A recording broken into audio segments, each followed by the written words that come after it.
Este, voy a tener que repetir repetir entre comillas la clase de la última clase del curso pasado, porque la necesito para lo que sigue.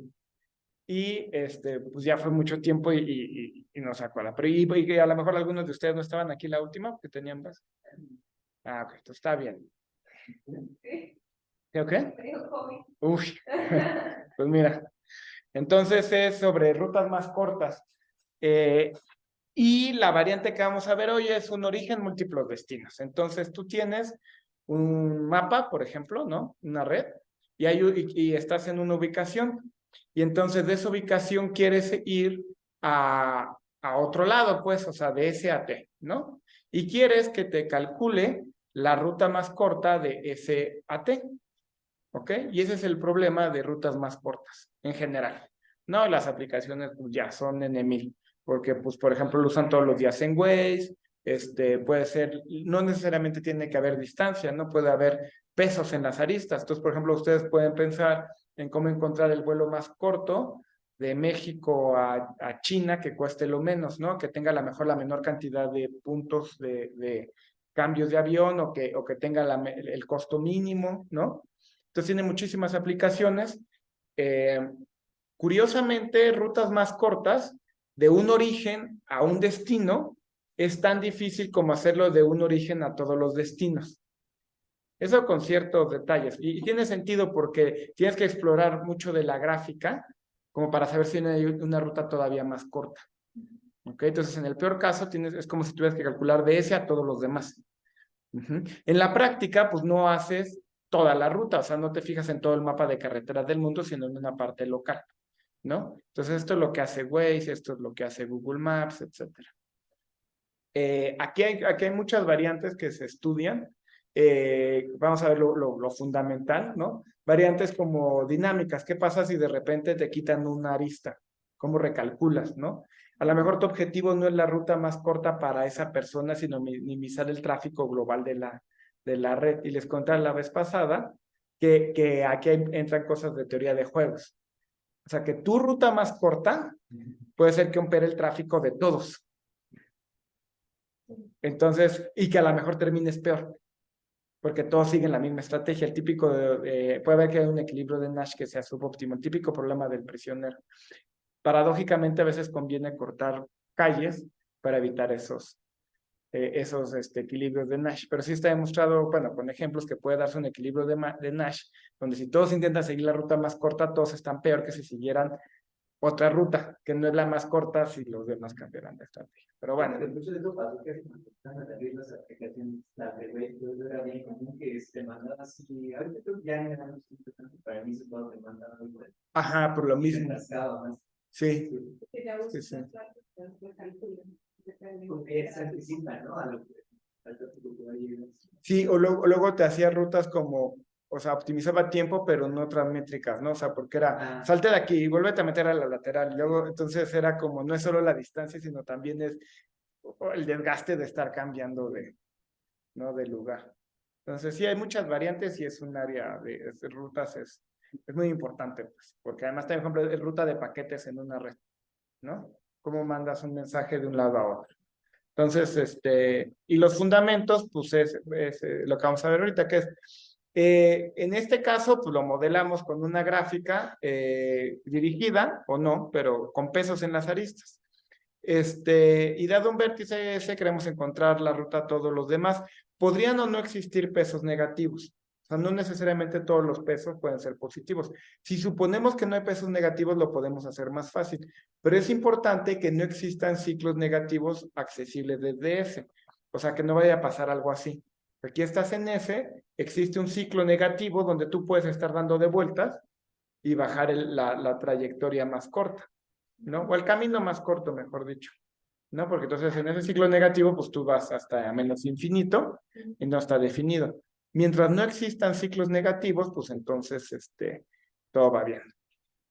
¿Ok? Para representar las rutas más cortas, vamos a usar un árbol con raíz en S. Entonces, para cada nodo guardamos un apuntador al anterior en la ruta más corta de S a ese nodo.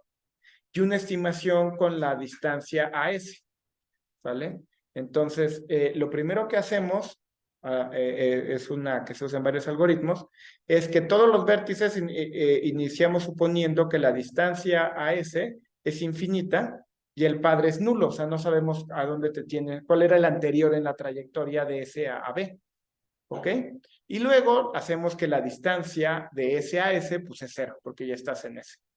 Entonces, muchos de estos algoritmos se tratan sobre actualizar esta, ¿cómo se llama? Estas estimaciones y estas, árbol de rutas más cortas. Y los algoritmos que vamos a ver usan la técnica de relajar aristas. Ese término de relajar tendrá sentido en unas clases, viene de la idea de programación lineal. En programación lineal tú tienes una función lineal que quieres optimizar, sujeta a ciertas restricciones lineales en las variables. Y relajar una restricción significa que no te tienes ya que preocupar de cumplir esa restricción. ¿Ok? En la solución óptima, en rutas más cortas, tenemos que tener lo siguiente. Si yo tengo la ruta más corta de U a B, la ruta más corta de U a B tiene que ser menor o igual a la ruta más corta de S, perdón, la ruta más corta de S a B tiene que ser menor o igual a la ruta más corta de S a cualquier vértice U más el peso de ir de U a B, por la desigualdad del triángulo. Entonces, si yo en algún momento yo ya garantizo que esa restricción se cumple, la puedo quitar, la puedo relajar. Ya no me tengo que preocupar por cumplirla porque ya la cumplo. Entonces, relajar es como quitar esa restricción. Entonces, ¿qué significa relajar? Dice, fíjate, si la distancia, tu estimación, mejor dicho, tu estimación de distancia de S a B es mayor que la distancia de S a U más el peso de ir de U a B, pues entonces, al menos sabes que tu distancia, tu estimación la puedes actualizar. Dices, pues vete a U y luego vete de U a B.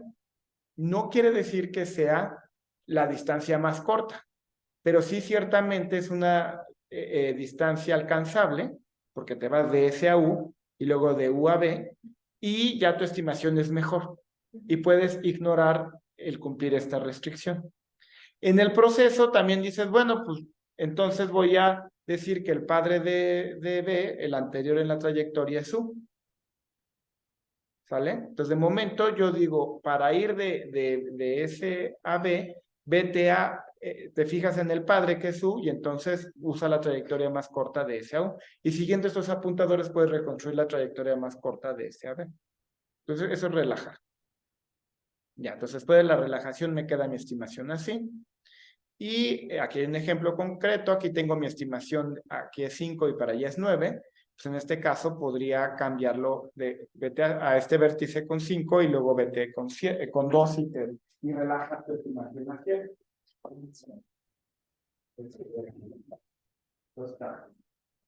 Está bien. Bueno, una estrategia muy sencilla para relajar. Supongamos que tengo ya la trayectoria más corta. Bueno, o sea, no la conozco, pero anda por ahí, ¿no? Y va de S a BK. Y va por B1, B2 hasta BK.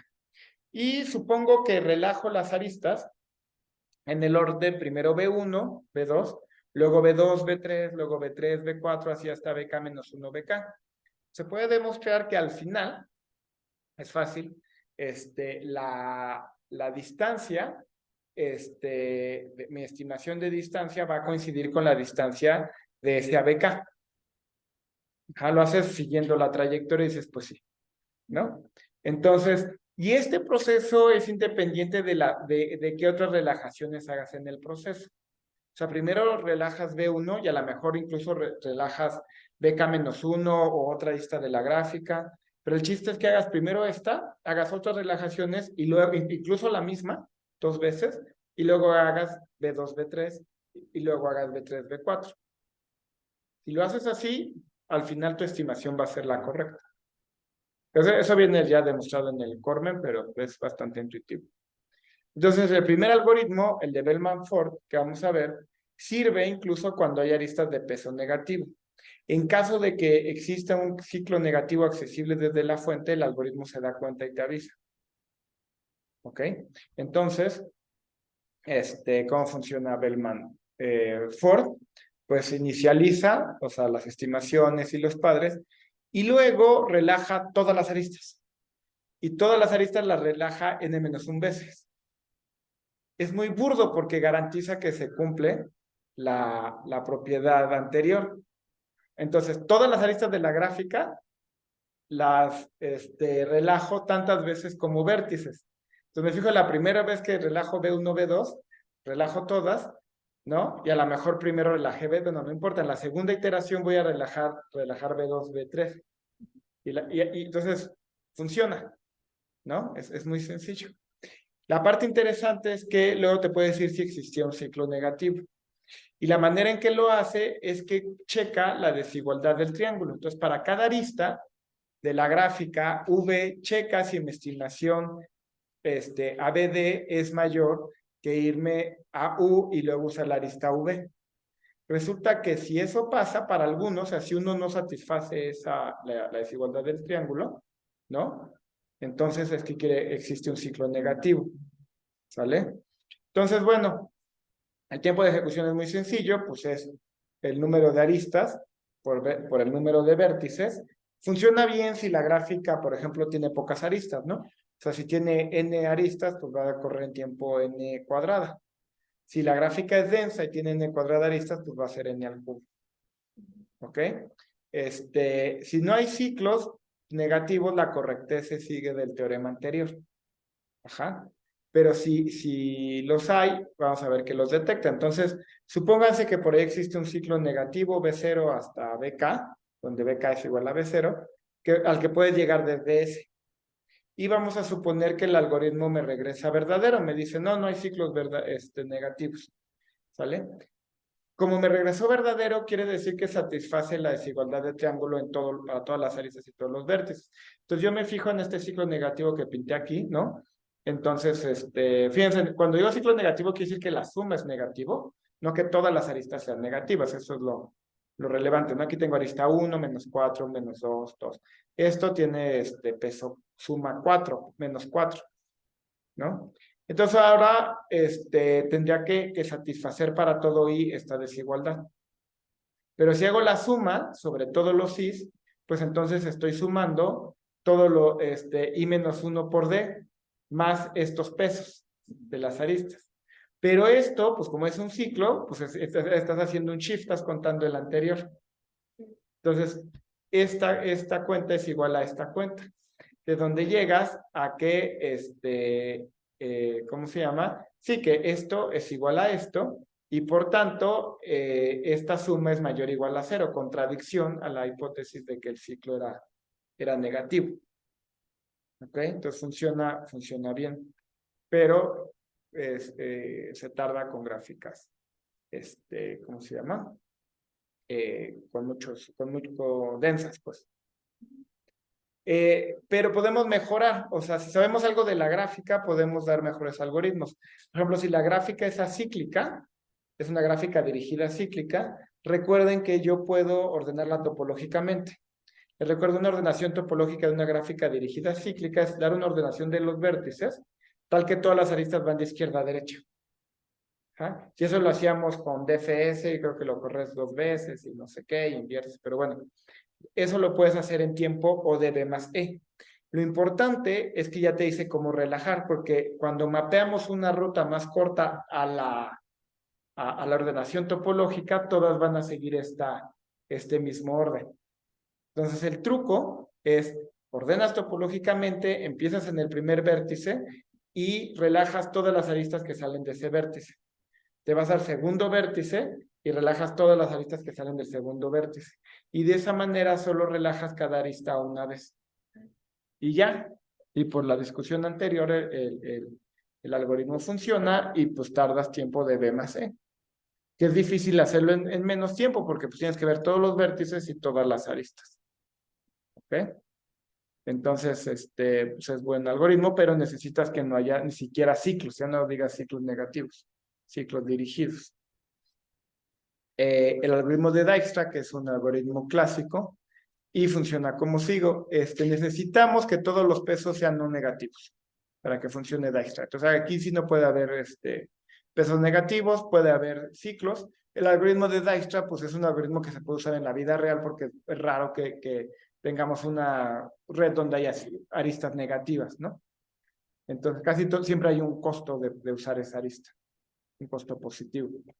Entonces lo que hace Dijkstra es inicializa, como antes, y se parece un poco a BFS.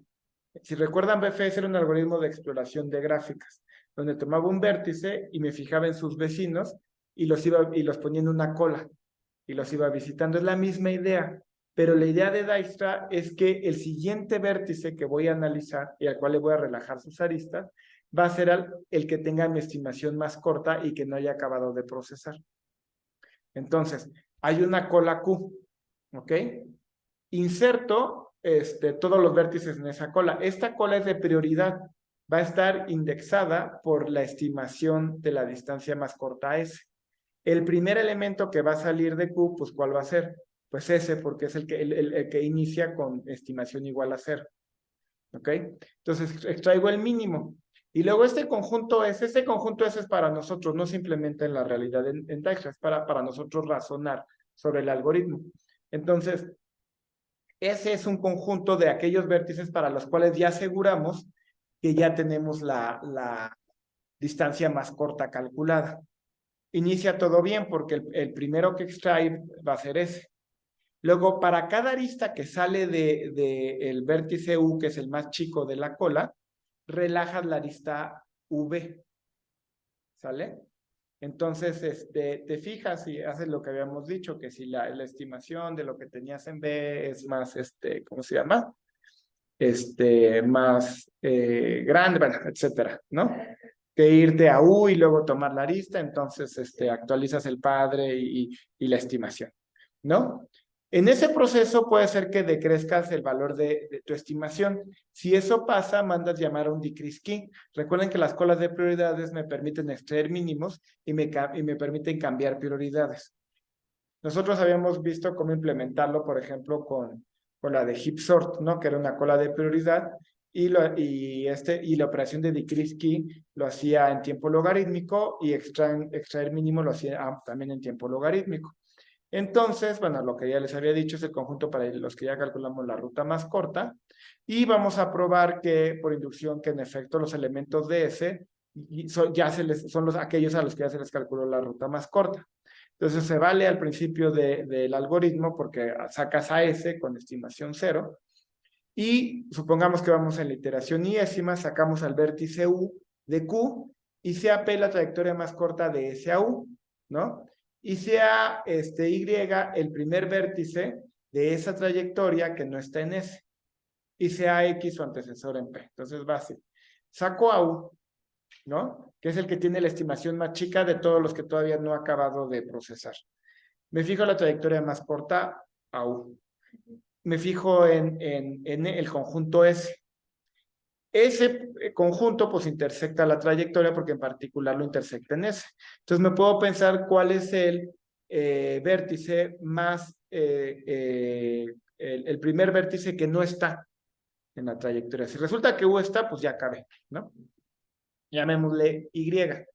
Y me puedo fijar en el anterior. Observen que aquí, a propósito, la trayectoria le hice que se saliera y volviera a entrar a S, ¿no? O sea, se sale y vuelve a entrar. ¿Por qué? Porque me interesa el primero que no está. ¿Sale? Bueno, entonces, ¿qué sé? Bueno, yo sé que la distancia de S a Y es menor o igual a la distancia de S a U porque porque ya está antes que U en la trayectoria más corta, ¿no? Yo también sé que la estimación de U a D es menor o igual a la estimación de Y a D, porque U es el que tiene la estimación más chica de los que no están en S. ¿Están de acuerdo? O sea, ¿por qué saqué a U? Porque es el que tiene la estimación más chica de todos los que no están en S. Entonces, Y no está en S. Entonces, su estimación tiene que ser mayor o igual a la de U.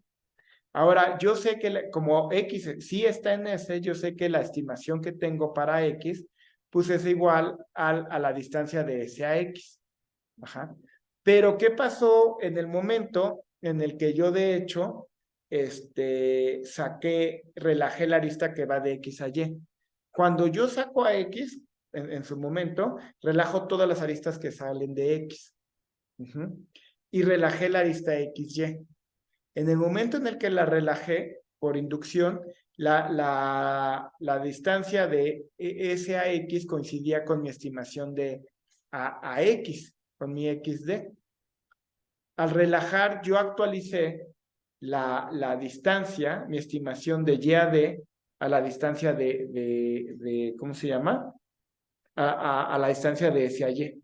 ¿Por qué? Porque dije, toma la trayectoria de S a X, ¿no? La distancia, y considera la arista de X a Y. Entonces yo sé que de hecho mi estimación a D a Y es igual a mi distancia de S a Y. Y por lo tanto, tienes un sándwich de las desigualdades. Aquí metes esta y en medio esta y te queda de la distancia de S a U menor o igual a la estimación a U. Y por lo tanto, pues tienes, ¿cómo se llama? Una igualdad. ¿Ok? La distancia de S a U en efecto es la estimación de U a D. Entonces, cuando lo sacas, coincide con su estima. Cuando sacas el vértice que sacas de la cola, su estimación coincide con la distancia. Relajas lo que sale y luego sacas el que sigue. ¿Cuánto tiempo toma de extra? Bueno, inicializar toma ODB, porque tienes que por cada vértice actualizar su estimación y sus padres. Aquí es algo muy interesante porque dices, mira, fíjate que voy a extraer mínimos. ¿Cuántos mínimos voy a extraer? Pues tantos como vértices, ¿no? ¿Cuánto me toma hacer extracciones? Logaritmo de B. Pero ¿cuántas, insertar me toma B log B. Extraer me toma B log B. Relajar, pues cada arista aquí es importante, la relajo una vez, entonces me toma ODE. El término dominante es ODE por log B, o sea, cada arista puede ser que le estés bajando mucho la prioridad. Ajá. O sea, no mucho, sino cuando la sacas una arista, a la mejor le bajas la prioridad y pagas un factor logarítmico. Entonces aquí estoy haciendo muchos decrease tantos como aristas. Pues si yo comparo, voy a suponer una gráfica densa de n vértices. Hago n inserciones, n extracciones, pero posiblemente n cuadrada de decrease. Si yo lo implemento con una cola como la de Heap-Sort, entonces eso se queda en tiempo de ejecución B más E por log B, o si la gráfica es densa, n cuadrada por log n. Pero hay algo que se llaman las heaps de Fibonacci, que no vimos, son una estructura bastante interesante. Un poco me recuerda a la estructura para, ¿cómo se llama esto? Para conjuntos disjuntos. Pero la idea del heap de Fibonacci es que te permiten extraer mínimo en log n, pero las operaciones de decrementar llave toman tiempo amortizado o de 1. Entonces, siguen extrayendo en tiempo logaritmo de n, pero decrementar llave amortizado es O de 1. Entonces, es la aplicación pues perfecta para esto, porque entonces te queda en B log B más E. Eso, o sea, le ganas un pelín, pero es importante, pues. Porque entonces, si fuera una gráfica densa, te queda en n log n más n cuadrada, o te queda en O de n cuadrada. Entonces, está bastante bien. Y eso es todo por ahora.